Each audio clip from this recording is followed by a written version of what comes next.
Hey everyone, I'm here with Erin Devers. Erin is professor of psychology at Indiana Wesleyan University and the author of The Unbiased Self. Hi Erin, how you doing? Hi, Marcus. I'm doing great. Happy to be here. How are you? I'm doing great as well. Erin, tell us briefly what you do. So, I am a social psychologist. So, if people aren't familiar with that, I study normal people, or if you don't like the word normal, I'll also go with average. So, what that means is I don't provide therapy, and I do lots of fun and cute experiments on human behavior. So it's just a little bit different than what most people think of when they think of psychology. Additionally, I am a mom to three daughters and a wife for 18 years. So, that's a little bit about my background.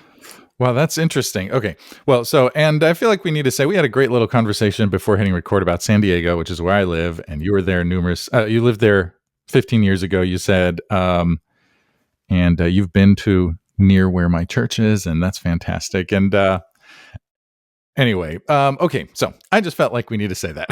Yeah, I We love had a San great Diego. little, yeah, yeah.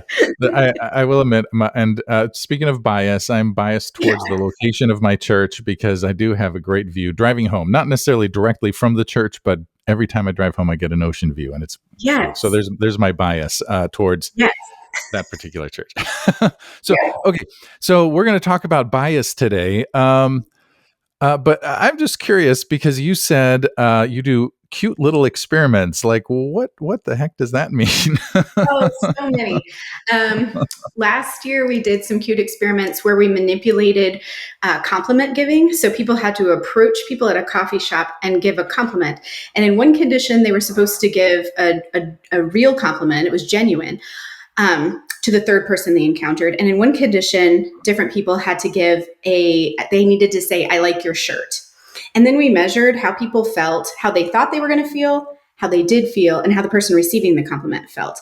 And what we found out was it doesn't matter if your compliment is sincere or not. People get the same boost to Hmm. happiness that they would otherwise. And in general, people underestimate how much they're going to enjoy compliments. So that's just a 30-second, I hope, or 1 minute Yeah. explanation of a cute experiment that my students and I do together, where we find Huh. out something about human nature that's kind of fun and cute. So you should give Yeah. more compliments. It's That's wonderful. great. And this is this is as opposed to like dark brooding experiments or something in other Right, where fields we're of trying to solve psychology or depression or oh. yeah, where we're Okay. trying to treat schizophrenia or none of that. I don't do any of that. I don't know anything about Okay. this. That's great. All right. Well, giving compliments. I'm just curious: is there a connection to bias in that little experiment? There is. So the bias is that people overestimate, well, they overestimate how uncomfortable it's going to be to give a compliment. So when you ask Hmm. people in advance, how's it going to feel when you give this compliment? How well is it going to be received? What's going to be the effect of the compliment? People dramatically underestimate the joy that the other person's going to get from it, the joy they're Hmm. going to experience from giving it, and they think it's going to be way more uncomfortable than it actually is. So we're biased against giving compliments, and so, especially, Huh. I'm not going to try and say anything bad about Gen Z. Gen Z are my people right now. They're the ones in college. Um, but Uh-huh. as a group, they're slightly even more socially maybe reticent than my students have been in the past. So I've been doing a lot of experiments that really kind of Huh. try to get them socially more engaged. But the Yeah. bias is that we don't quite know exactly how much we're going to enjoy compliments. So we're biased, in fact, Interesting. against compliments, or we're just misaligned. Maybe that's a better way to say Uh-huh. it. So that's the Okay. connection to bias. Yeah. Fascinating. Fascinating. Yeah. Well, okay. So just kind of give us an overview now of bias. Like what we all kind of know what bias means, but what's your expert definition of bias, and maybe unpack that a little bit.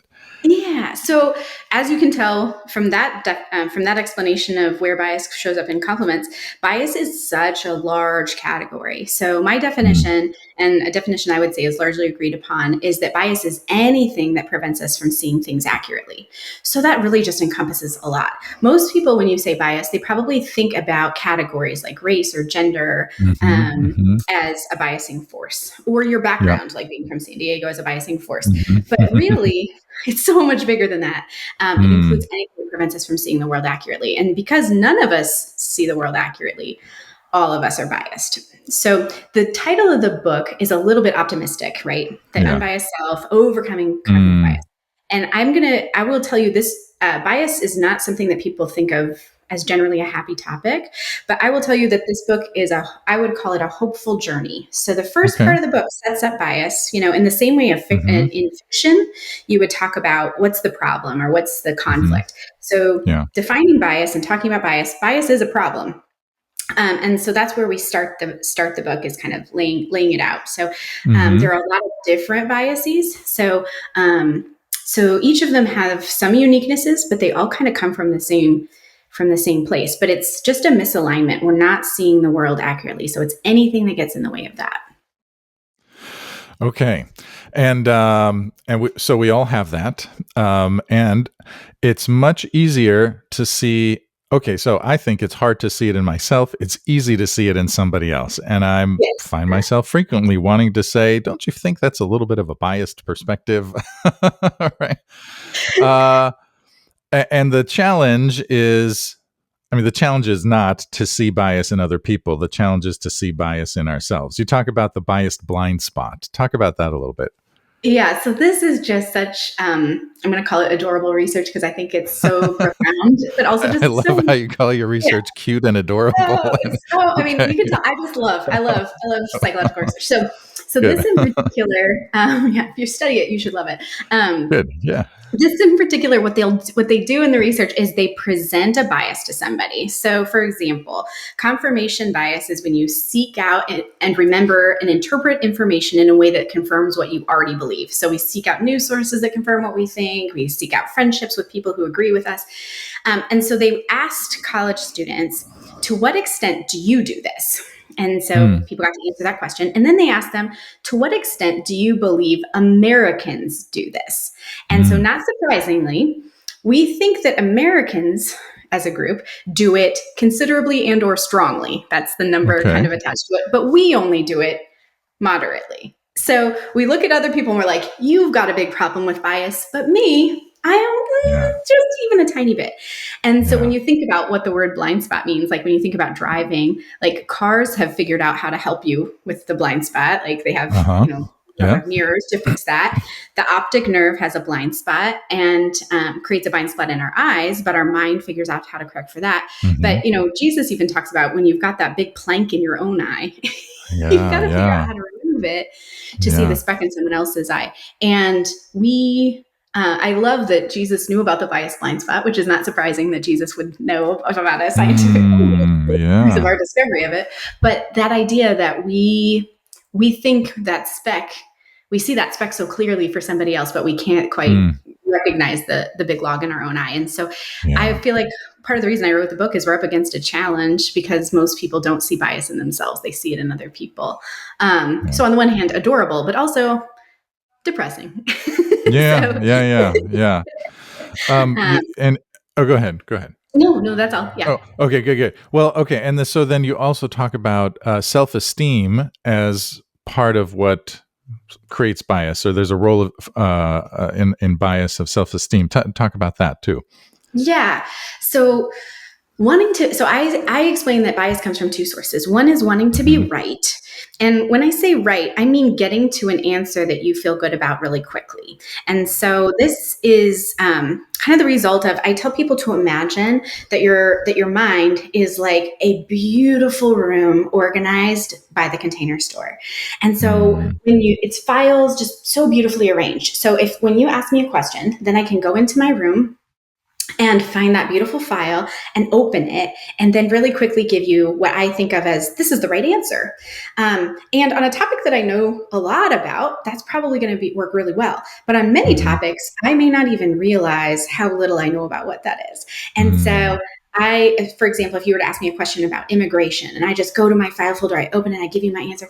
Well, I'm not an expert on immigration, far from it. And so that answer, while it sounds nice and I feel right in giving it, it's it's probably not mm, accurate. So when we go back to mm, the definition of bias, we're trying to get to accuracy. So I tell people we're really trying to pursue accuracy. So wanting to be right, to get to a quick answer uh-huh, really fast, uh-huh. works against works against accuracy. It's a form of bias. But the other source of bias is wanting to feel good about ourselves. And so Mhm. this one is just really, it's part of our psychological immune system. It helps us feel good. So if something bad happens, instead of attributing it to myself, and Mhm. say, oh, wow, I'm really bad at whatever this is, I can say, well, I could have done better had I had more sleep or more food, or it had been a better day. Right. And I can really quickly make excuses for myself and spin the world in such a way that I don't have to look at the world accurately. I can give myself the best version of the story. Now, in general, I'm going to say this isn't all bad. So if Mhm. something bad happens, I call these self-esteem maintenance mechanisms, these ways of boosting self-esteem really quickly, are like getting sugar when you're hungry. You're going to feel Mm. better. And Yeah. sometimes who doesn't enjoy getting a candy bar when you're hungry? So they're not all bad, but they work against having a really strong, stable sense of self-esteem. So for example, my favorite quick and dirty way to feel better, I call these, Mhm. quick and dirty ways to feel better, is called downward social comparison. So if something bad Mm. happens, like in fact, my parents the other day were asking my kids and I to all share like something we were thankful for over the summer. And I said, well, I didn't attend any funerals. And I was like, that Mhm. feels like it. And my parents were like, that's kind of a low bar. And I was like, I don't Yeah. know. Could have been worse. Nobody died. Right. Yeah, And so right, right. that way of saying life could have been worse, nobody, someone could have died, is a quick and dirty way to feel better.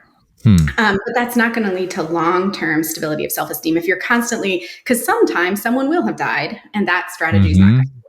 So Yeah. boosting self-esteem is a potential form of bias because you're just kind of spinning reality to make yourself feel good. So it's not Mm. accurate, but sometimes we want to be able to feel better. And so that's where self-esteem gets in the way. But so if you don't mind, I'm going to transition to Yeah. kind of my climax of my book. So the climax, this is where it starts to turn hopeful. Okay. Wait, can In can the, I can I yeah, can I yeah, go ask ahead. just real quick? So it reminds me of an experiment that I heard about a few years ago. I don't know if it's real or not, but I heard of it, where they had some people who bought wine. The experiment was these semi wealthy people who bought wine, and it wasn't maybe particularly great wine, but some of them were told it was cheap wine. Some of them were told it was really great, expensive wine, and they paid a lot of money for it. And then they asked them to review the wine, and the ones who paid a little bit said it wasn't that great, but the ones who paid a lot said it was one of the best wines they've ever had. Have you heard of this? Yes, yeah. One of my Yeah. friends, he wrote about this in his book. Yeah, yeah, I'm Oh, familiar okay. with. Yeah, And so that sounds like self-esteem. yeah.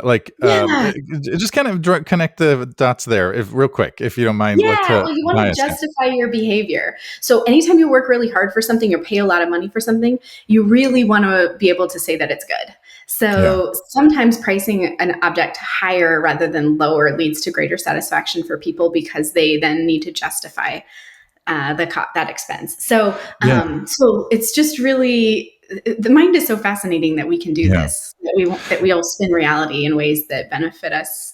Uh, And then these cute experiments demonstrate our bias. yeah, I heard it as I think in the context of sometimes we make decisions that maybe we later would regret, but if we've put so much into it, we can't handle regretting something that we've made a decision on. So we have to find ways to justify that decision. Yeah. Um, and everyone else might see, but that was just a dumb decision. Oh, but yeah. Right. Yeah. Um, Not that's really accurate. hard, right? Okay, Mhm. so sorry for interrupting. No, that's If you, okay. yeah, you can go on towards the climax. No, I love that. Okay, so here's the climax. So here's where the book Yeah. turns.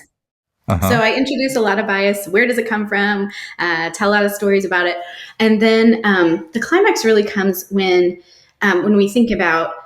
This is a kind of counterintuitive claim to say that Christians ought to be less biased. I'm not actually saying that we are, but ought to be. And the reason why Mm-hmm. is because if you have a secure sense of identity, so and I suggest that that identity is rooted in two things. That you're a child of God and a sinner saved by grace, that those Mm-hmm. identities you're not going to fail at, you're not going to lose, they're secure.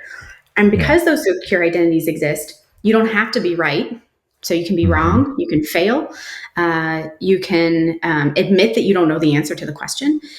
Mhm. And you don't have to feel, your sense of feeling good about yourself doesn't have to be tied to your performance. So if I already feel like, oh, I already am, I'm beloved, I'm a child of God, I'm beloved. Mhm. And when I see my failure, I'm like, that's because I'm a sinner saved by grace. And Mhm. without grace, that would be damaging. But because grace exists, I don't have to be defeated by it. And so Yeah. that from that position of security, then that allows you to pursue accuracy. And so it's a position of humility that really sets you up to reduce a lot of bias in terms of a posture. So in the Yeah. book, there's only one graphic, and so the graphic is tied to this climax. And what it is there's a picture of a drawing that I did using my computer of God Uh-huh. being way up high and so much bigger than Mhm. us, and then we're way down here, and I want you to imagine this is the biggest distance you can imagine between you and God Mhm. on any dimension: morality, omniscience, omnipotence. And then there's other people. And other people are just right there next to you. So when you think about God's bigness and then your smallness, Mm. you're more accurate. And then when you think about that distance, the distance between you and everybody else becomes so much smaller. And so Mm. things like social comparison become so much less weighted because I'm actually more accurate when I recognize that most people are not more or less aren't substantially more or less moral than me in a way that I should be measuring anyway. And that allows me to be both more forgiving towards myself, more forgiving towards Mhm. others. And so it just sets us up for accuracy. So that sense of security of identity, in combination with thinking about God's bigness, our smallness, and then our relative to our position relative to others, is really kind of Yeah. where I think this is where it all turns. So when you can get into that identity, it sets you up to pursue accuracy. All right. Well, that sounds easy. Let's just all do Yeah, that. well, it's easier than maybe some other social psychology recommendations, which are things like Yeah.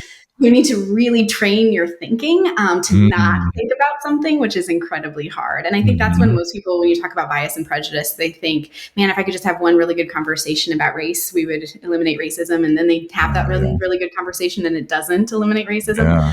Yeah. Or trying not to think about categories as a way to reduce bias. Um, those things are much harder, much Yeah. harder. Well, I mean, so, okay. So, just real quick, summarize what you said again in terms of, yeah, real quick, what you just said about our security. Were there two or three things that you mentioned just for myself to remember? Yeah. So the security, I think, is just in these two identities. When I'm a That's right. child of God and sinner saved Oh, by yeah. grace, my identity is secure. So I don't have to Okay. prove anything, or there's no, Yeah.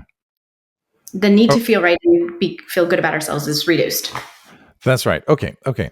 Yeah. Um, is there a difference? Okay. I guess what am I trying to ask? So that's sort of if you're coming at this with a Christian worldview, like that's one thing. Like I'm all in. Like yes, 100%. But if you're not necessarily coming at it from a Christian worldview, and I mean, let's just kind of name it. We live in a world and a country that is very divided, and bias, I think, plays a huge part in that. And each Mhm. side, you know, um, has to defend their own good or bad decisions, in terms of voting or whatever, or things they've said or done, and so that just it seems to escalate the bias. Mhm. Um, and in churches, there's a lot of that. There has been certainly over the last 5 years or so, I'd say. Um, COVID, stirred up all kinds of bias. People who said we have to obey the rules, and some said, "Oh, the rules are terrible. We're going to totally disregard the rules," and both sides had to, yeah, defend, and so it increased their each side's bias. Okay, if you're dealing with a bunch of people who aren't Christians, what do you do? or who maybe aren't. Our churches have lots of wonderful, faithful followers of Jesus, but then there's also some who are just kind of like, they go because they go to church. And the whole idea of identity in Christ and sinners saved by grace. Oh, I mean, they know it and maybe they kind of believe it, but it's not really real for them. So, Mhm. I mean, do you have any thoughts on that? Like, how do we really kind of dig in with people who may be resistant art to the sort of Christian worldview way of thinking about that? Yeah. Yeah. So I had a friend who wrote a book that's a little, I would say, shares some similarity with mine, and she's Buddhist, and because major religions often share this idea that it's not about performance, that your Mm. performance is not the thing that you're Mm. trying to achieve. So. And I think in order to have my argument make sense without a Christian worldview, there has to be a sense of security of identity, like we're all part of the human race, Mm. and that identity as a member of the human race makes us valuable. So there has to Mhm. be some type of reason that my existence matters Mm. apart from my performance for this argument to make Yeah. sense outside Yeah. of a Christian worldview. Yeah. So when someone gets really entrenched in an argument related to an idea, so if we're talking about a political division or rules about COVID, when someone is willing to get into a shouting match with somebody else on one of these topics, it's a sign that it's tied to an emotional identity for them, Mm. Mhm. and that they really need to be right and feel good about themselves, Yeah. because it Yeah. wouldn't be so threatening otherwise. And so I guess my challenge is, when we encounter people for whom they're willing to go that far on these topics, there may be a willingness to have a conversation, but sometimes a way of identifying when a conversation is probably too emotional for that person to engage in at that point. Right. But if that person, and I know I told you I'm not a therapist, but if I were, Yeah. if I were the therapist, I'd ask, why do you think that this political opinion matters so much to you? What are you Right. getting from this identity that makes it so important to be right on this topic? Um, is it Yeah. possible that you could be wrong on this topic? Yeah. And what would that mean? Does it Yeah. matter? At the end of your Yeah. life, will your fealty to a political party or a view about pandemics make a Yeah. difference in Yeah. terms of what matters? Yeah.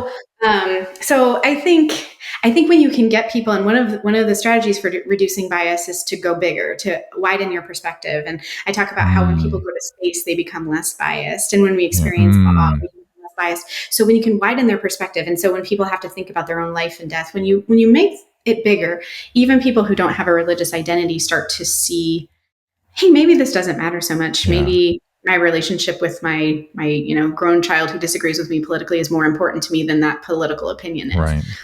So I don't know if Yeah. that answered your Yeah, question. no, that's really good. And I just want to say, I'm not trying to minimize the role of our Christian perspective Yeah. on the world or on life. I think that that's one of the gifts that Jesus gives Yes. is Yes. he broadens our perspective, and he says things like, "You'll be surprised who's sitting at the table at the feast with Abraham and Isaac and Jacob, right? People from the east Yeah. and the Yeah. west and the north and the south, right? Yeah. We're all going to be Yeah. there." Yeah. And so, and it's not he was addressing a kind of bias in his culture, where it's only the most righteous law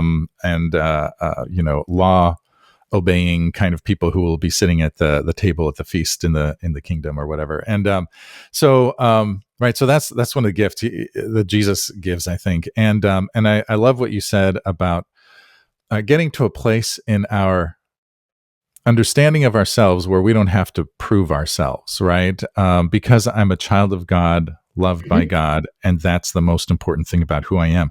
Whether I voted the right way or not, whether I see this particular policy this way or that way, or and whether if I look back on something in my life and that was not the right thing at that time, and I can just say, okay, right, that's what confession is too. There's humility there, right? And so I Yeah. hear you talking about humility Yeah. um in as a way of pushing against bias or resisting bias. Yeah, and it has huge implications for how we see other people. So when I see myself as a child of God and sinner saved by grace, I'm much more likely to open that file folder or start thinking from that perspective when I encounter another person. So I tell stories in the book about a lot of us grew up when we were growing up, we developed an identity, and we might have been the smart one or the pretty one or the funny one or the athletic one.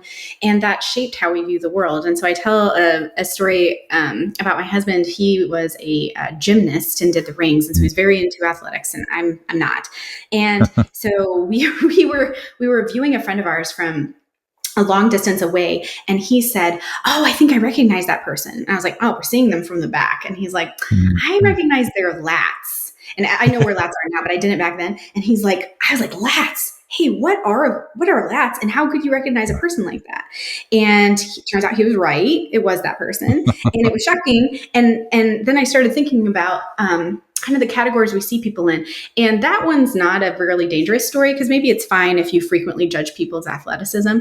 But a more kind of more personal story, or one that might strike a little bit more emotional, is a close friend of mine. She was suffering from anorexia nervosa, and she was viewing people at we were in line at an amusement park, and she started judging these other women's bodies and making comments. And I really wanted her to stop. And in my mind, I thought, why is she doing this? Why is she being so harsh towards these other women? Yeah.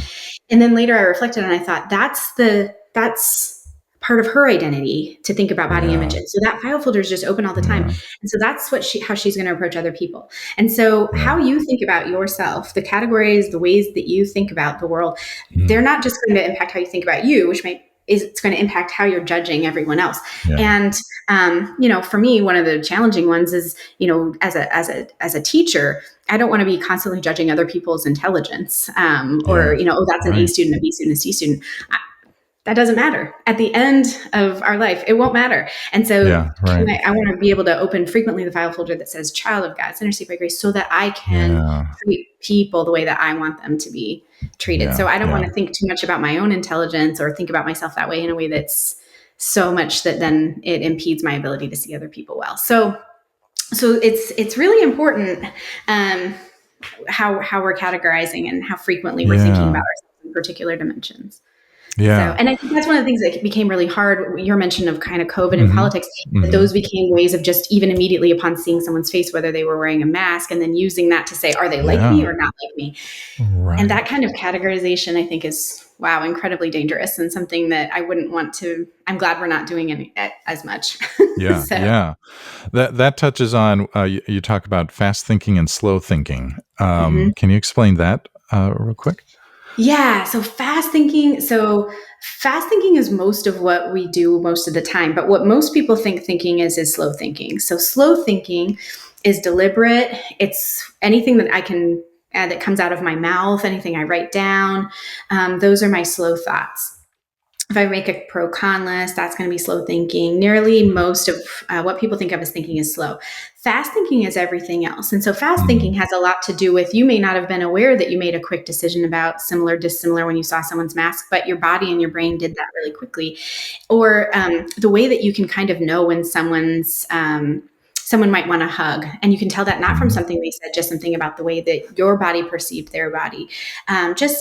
We are constantly fast thinking. And so that's probably a majority of our thoughts, and they're happening below our awareness.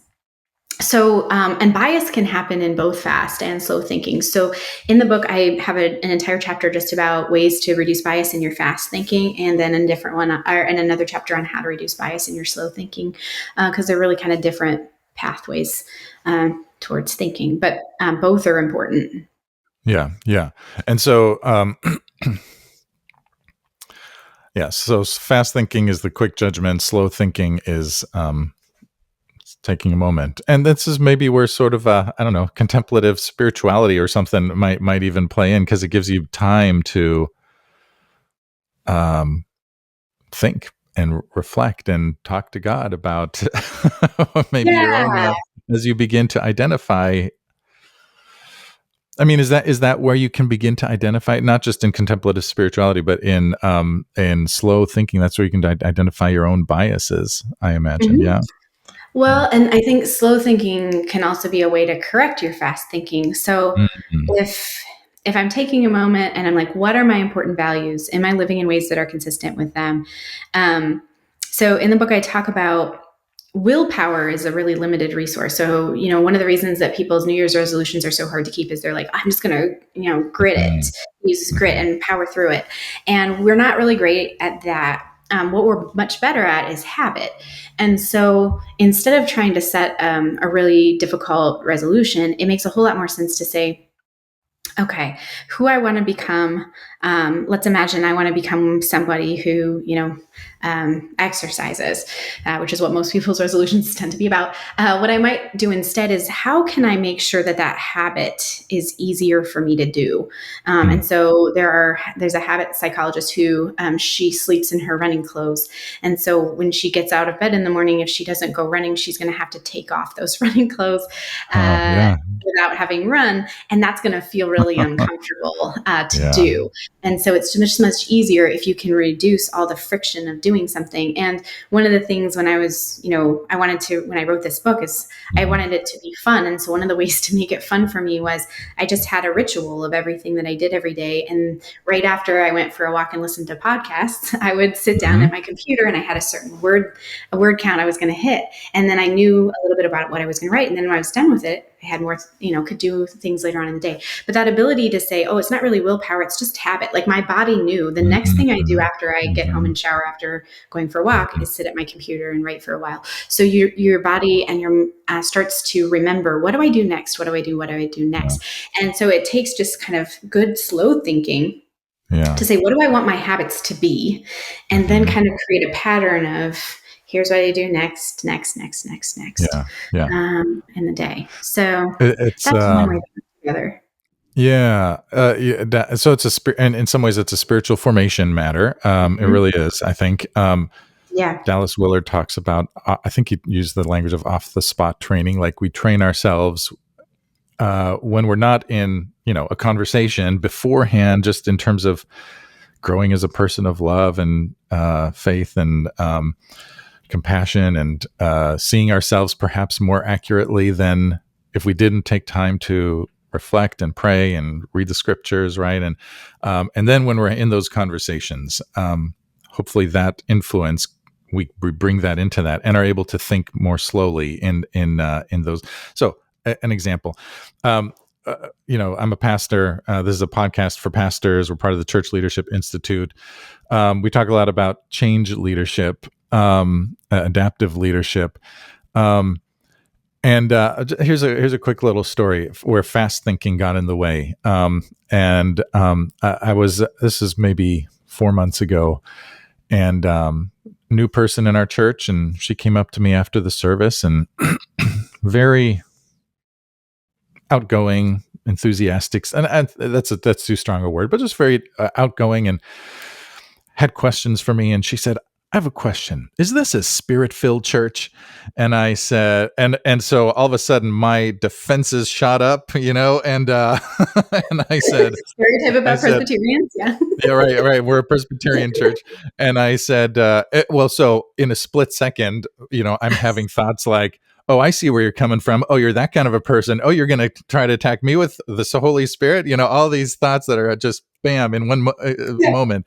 And I said, I just kind of immediately said, of course we're a spirit filled church. The Holy Spirit is here, and and then as soon as I said it, I could tell. I don't know if it came across the way I felt like it came across, but it came across as a, like, with my claws out kind of a response, and and then afterwards, so that was my fast thinking response, and then afterwards I was able to think a little bit more slowly, and I was like, okay, this is probably not the last time I'll get a question kind of like that, So what do I do next time? Next time, I respond perhaps by saying, "That's a great question. Tell me more." Yeah. um, Giving yourself a minute. Yeah. yeah, yeah. And interestingly, so um, she we ended up developing a little bit of a relationship where she was trying out our church. She was in transition from another church that was, I think, much more politically oriented than we were, and much more, maybe charismatic than we are, or something like that, right? And so she was trying to figure out. She didn't fit in. We had good conversation. She actually joined our new members class because she wanted to learn, and so I was able to see her less as someone who was different than me, Yeah. or who came with her, boxing gloves on, and Yeah. there's someone who was just like on a journey, and she asked a question, and it was the kind of question that she knew to ask, and so just as in conversation, I was able to think more slowly, right, and see her for who she was, as a also a child of God, loved by God, sinner saved by grace, Yeah. right, and Right. that's so as I'm just kind of bringing the kind of pastor's perspective to this, where it matters. I think this is where it matters, because it is easy for us to judge people in our churches, Yes. um, and and categorize people.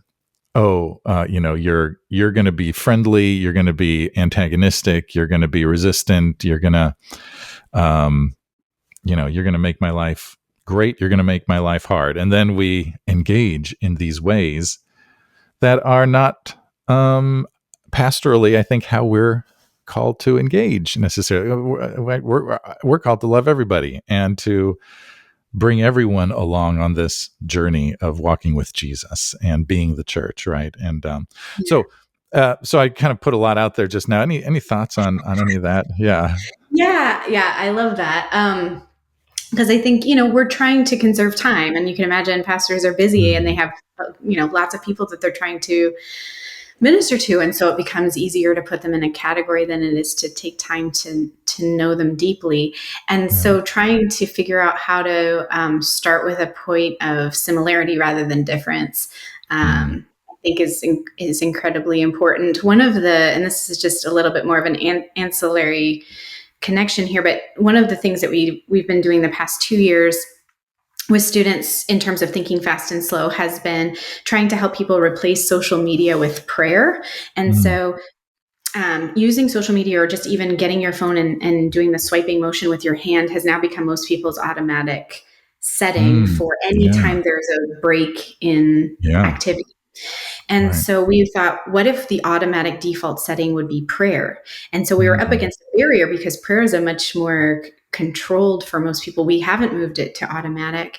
And right. so we had students participate in a 6-week fast where they deleted their social media accounts, and they had partners where they held each other accountable. We gave them some coaching sessions. We sent them some suggestions of different ways to pray. Then we sent them encouraging text messages as they were going through it. And we measured their anxiety, loneliness, all kinds of things at the beginning, at the middle, and the end of the six Mm, weeks. And that very first study, the results were just blew me away. So yeah. profound. And some of the qualitative answers that students gave were, it's like a box fan got turned off and all of a sudden I Mhm, could hear. mm, And one of the things we found is the conversations they had with other people no longer surrounded the things that they saw on their phones. They had to think about more deep things to actually talk about with one another. They mm, end up feeling less lonely. And so when I think about churches in particular and fast and slow thinking, I think figuring out ways to help people connect over things that are more meaningful, and how do you mhm, create the space for that. And for these college students, we ended up doing it a second time, and the second time we did the study, we had one condition where people were using an app called OneSec, and OneSec limits you can set limits on your social mhm, media time. So this one was set to 30 minutes a day.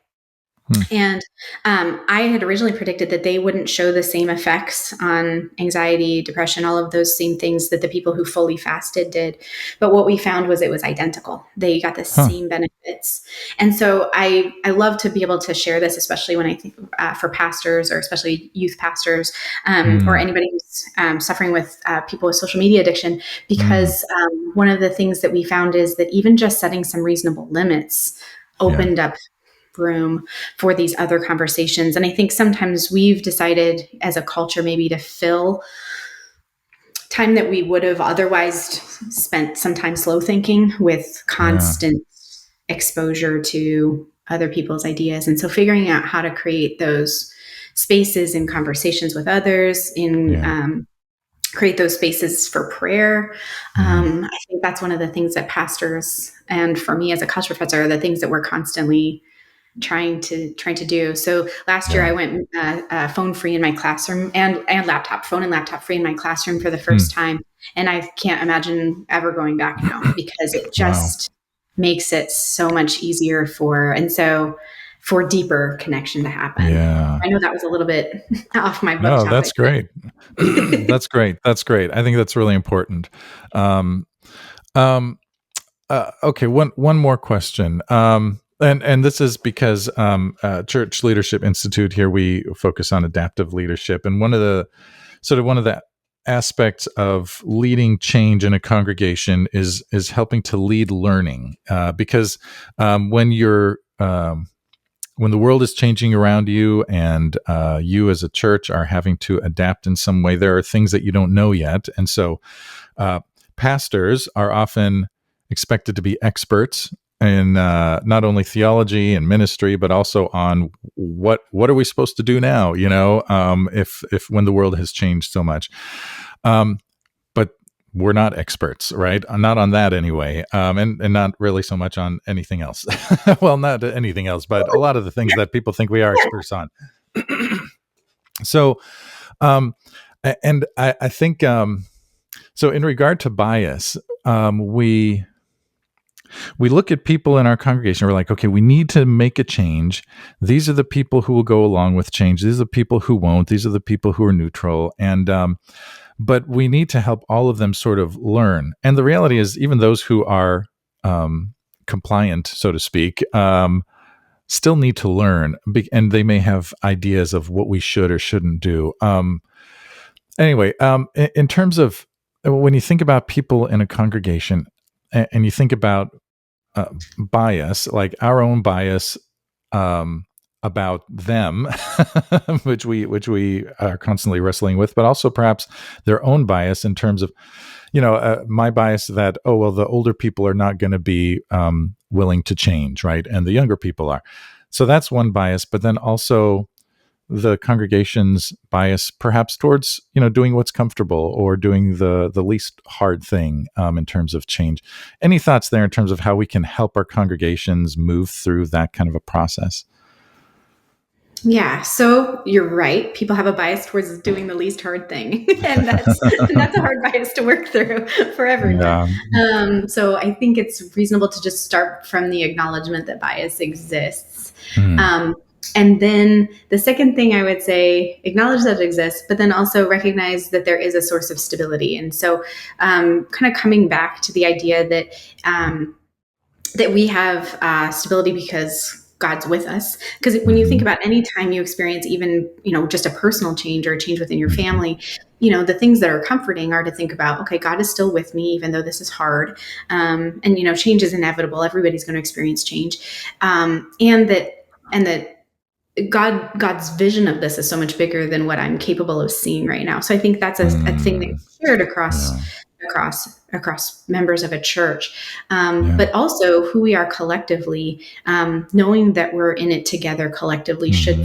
provide a source of Mm. stability. So if I'm not alone in this, I believe that there are resources that other people in the congregation have that God's going to Mm. potentially tap that are going to allow us to move forward. And so I Yeah. think, and I've seen pastors navigate change well. I think and particularly when there's just a sense that you can, there's a humility about their approach, and Mm. there's a sense that the congregation believes that God's at work. Um, Mm. and so I don't know. That's not an Yeah. incredibly specific answer. I think the times when I have felt most hesitant about church leadership, and I think it's when you think that there's an ulterior motive, that it's somehow for the Mm. glory of the pastor, or it's a Yes. financial move for reasons that are not entirely clear. That's when I think leadership is often questioned. But when it's Yeah. shared as a collective, and there's just a sense of humility and transparency that's being communicated, and there's a sense Yeah. that we believe that God's, leading and guiding and directing, and here's why. Yeah. I don't know. I think most Yeah. people find a sense of security in that. Yeah. Yeah, I love that. Absolutely. Humility. We're in this together, right? and um, yeah. Anyway, I think that was a beautiful concluding thought for the pastors, especially those of us who are having to navigate change. And Yeah. so this has been really good. So thank you for sharing. Yeah, just kind of broadening, I think, our understanding of bias and reminding us that we're all carrying it.